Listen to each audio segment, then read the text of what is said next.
You are going to hurt anyways as you get older. You might as well get jacked and strong. Hey everybody, it's Jason Blaha here. I thought I would chat with you guys and gals a little bit about this today. And this is something that baffles me because, you have people who do use this as an excuse to not train. And I even have friends who they see what I lift because I'm 47 years old and they're like, there's no way I could lift what you lift. I mean, it would do all this and it would rip my whatever, and my guts would explode out everywhere.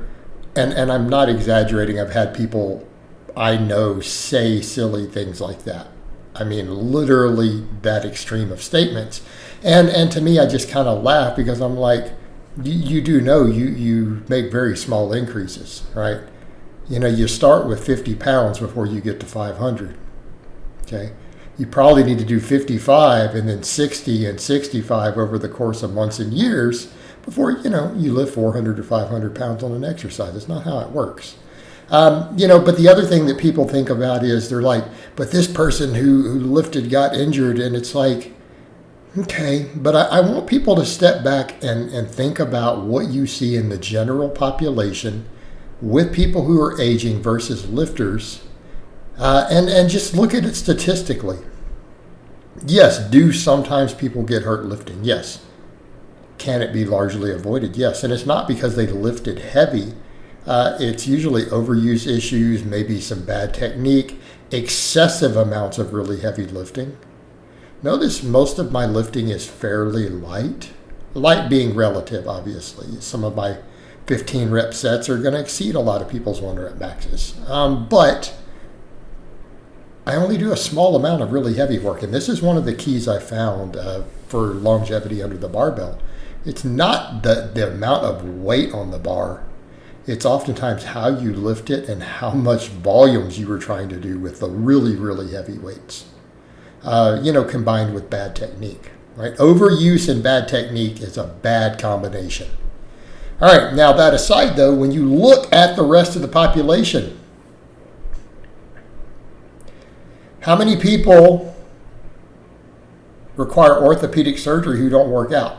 Okay, I want you to step back and think of 40-plus-year-old people, knee replacements, hip replacements, back issues, degenerative back issues, herniated discs. When you step back and compare people who train and lift with the general population, who is more likely to have these problems? The sedentary people. The people who don't work out, particularly those who don't strength train. Okay? And again, we have to remember the human body is an adaptive engine. You have to remember it has been repeatedly demonstrated for decades in the lab. Decades. That strength training actually makes your tendons and ligaments thicker and stronger. Okay? It literally makes your tendons and ligaments stronger and harder to break. It literally increases your bone density. Lifting weights actually makes your bones more resistant to fracture and breaking. Like this is not a hypothesis. This is not a theory. This is about as close as you get to a provable documented fact that has been observed for decades. Literally for decades. And even like when I went and got my first DEXA scan a number of years back, I did 3 DEXA scans over the course of a year, if you guys recall that. And they looked at my bone density score. And the funny thing was that the technician looking at it says, I absolutely know that you're a power lifter, right? And I am, and I was. I don't currently power lift competitively, right? I haven't stepped on a platform in a couple years. But that person, she looked at the chart and says, yeah, it's obvious. Look at this bone density score. You're a power lifter. She's like, I don't see people with these bone density scores who just do normal lifting. This is, she's like, everyone who lifts has a higher bone density.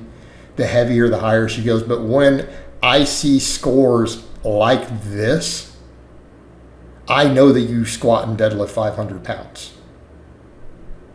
Because those are the only human beings who have bone densities this high when we measure it and scan your body. Okay? Which means your mineral content in your bones is higher. They're less porous and more solid. Because it makes your bones break resistant to the heavy weight. And you get there by accumulating years of heavy lifting. Now, diet and nutrition and everything do play a role there. Okay? So this is stuff to think about with all this. Your body adapts to this. These things actually reduce your chances of injuries. So, I'm not saying that we should just be reckless in the gym. I'm not saying you can't get hurt in the gym by making mistakes, and I'm not saying freak accidents don't occur. But statistically speaking, you are actually more likely to get a debilitating injury if you train with reasonable form and reasonable programming. Okay, let's put that in there. Doesn't have to be amazing, doesn't have to be the best, just with some basic caution, right?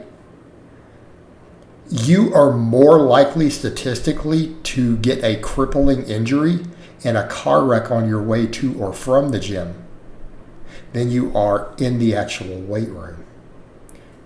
And here's the thing. Are you going to hurt as you get older? Yes. You're going to hurt whether you lift or not. And we need to be clear. You're going to have aches and pains. You're going to hurt anyways. So you might as well go ahead and get strong and get jacked and be injury resistant and look good naked and be powerful and have the ability to be useful, beneficial, and just quite frankly harder to break and to hurt. You might as well do that because you're going to hurt anyways. And is occasionally are you going to hurt some from the lifting? Yes. But compared to the person who doesn't lift, in my experience, in my observation, you're probably going to hurt a little less.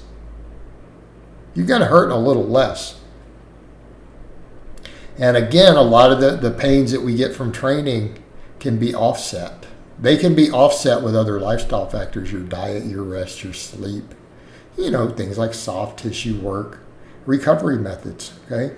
More protein in your diet, more antioxidants. Right, there's a lot you can do to offset those things. But you're not going to offset the other pain from aging without exercise. And weight training is the best overall exercise you can do. All right, guys, but that's really all I have to say on that today. I hope it's been informative, and I'll talk to you guys and gals next time.